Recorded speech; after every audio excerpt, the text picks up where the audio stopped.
La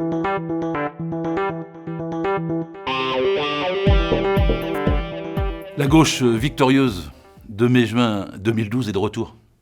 Elle s'est manifestée, mobilisée puissamment, durablement en cette année 2016 contre la loi El Khomri et contre le quinquennat gravement décevant de François Hollande. Et cette gauche-là, elle incarne l'espoir du pays. Elle peut gagner en 2017, l'année prochaine, si elle a un candidat unique. Parce que si elle a plusieurs candidats, 1, 2, 3, 4, 5, je sais qu'il y a beaucoup de candidats potentiels. Mais il doit y avoir un moyen de trouver pour en arriver à un seul. Parce que si on en a deux, eh ben on perd. C'est aussi simple et dramatique que ça. Si on a deux, on assistera au deuxième tour, au choix entre les Républicains et le Front National. Et la gauche sera balayée ensuite terriblement aux élections législatives qui vont suivre. Parce qu'il restera quoi ? 25 députés socialistes, 0 parti communiste, 0 vert, 0 parti de gauche. Ça sera une déroute qui aura des effets durables et qui aggravera encore la situation dans laquelle nous sommes. Parce que quand la droite va arriver, elle ira encore beaucoup plus à droite que tout ce que nous avons subi. On peut empêcher ça. On peut empêcher ça. Mais un candidat unique. Il faut se mettre d'accord. Ça doit être possible. On est 80, 85, 90% contre la loi El Khomri. On aspire tous à un changement social. C'est-à-dire qu'il faut augmenter les salaires et baisser les dividendes. C'est aussi simple que ça. Il y a des millions de gens qui sont vraiment contre la finance. Et pas seulement dans un discours électoral. Et donc ça doit pouvoir se faire quand même de battre la finance quand on est des millions et qu'on est majoritaire. Donc pour ça, on doit pouvoir trouver les moyens de se mettre d'accord. Alors la gauche, elle est plurielle, elle est diverse. C'est d'ailleurs bien que ça soit ainsi.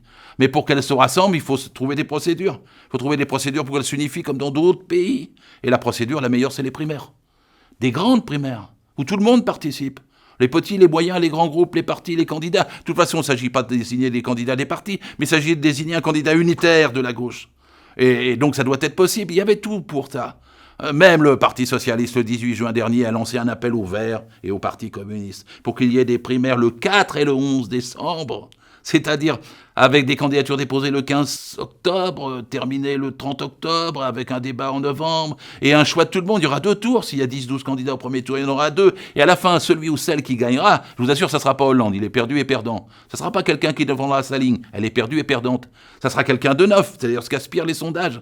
Et ce quelqu'un, ou ce quelqu'une, il sera valorisé. Il deviendra charismatique et en position de gagner au deuxième tour. Je ne vois pas d'autres procédures, d'autres moyens d'arriver à une candidature unique. Et en plus, c'est la meilleure démocratique qui permet à 3-4 millions de personnes de venir. Chacun dira je suis de gauche, je paye 1 euro, voilà les grandes valeurs que je défends, et voilà le candidat que je choisis comme le plus capable pour défendre ces valeurs. Donc voilà la solution. Si on n'utilise pas ça, il y aura 3-4 petites primaires, il y aura 3-4 candidats, et on pleurera tous les larmes de notre corps ensuite dans la défaite en juin. Je veux éviter ça. Je ne suis pas le seul. 85% des Français sont pour une primaire. Il y a eu des appels dans tous les sens pour une primaire. Pourquoi on n'y arriverait pas là ? C'est maintenant que ça se joue. Et donc si on y arrive, alors après on peut défendre des idées qui correspondent effectivement à ce que veulent des millions de gens. Je vais vous les dire, les idées. Défendre d'abord les petites retraites et les petits salaires. Les petites retraites et les petits salaires, ça fait sourire les gens, ils disent « c'est pas un programme ». Bien sûr que si, c'est un programme. Bien sûr que si.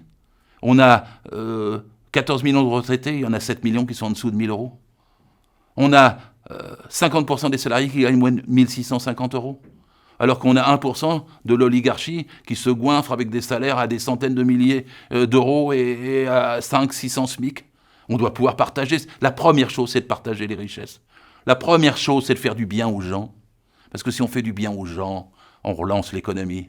C'est pas en les martyrisant, en leur disant « serrez-vous la ceinture, renoncez à la santé, renoncez à l'école, renoncez à votre salaire, renoncez à vos vacances ». C'est pas comme ça qu'on peut changer. Pour relancer une dynamique dans un pays, il faut le faire avec ceux qui travaillent, pas avec ceux qui exploitent, pas avec ceux qui tirent les bénéfices, pas avec ceux qui fraudent fiscalement à Panama, pas avec les multinationales qui se goinfrent et vont tricher au Luxembourg contre nos impôts.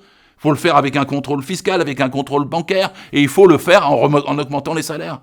Et pas seulement, en faisant la retraite à 60 ans, parce que qu'est-ce que c'est ne pas avoir de retraite à 60 ans ? C'est avoir les gens au chômage à la place et des jeunes qui n'ont pas de boulot.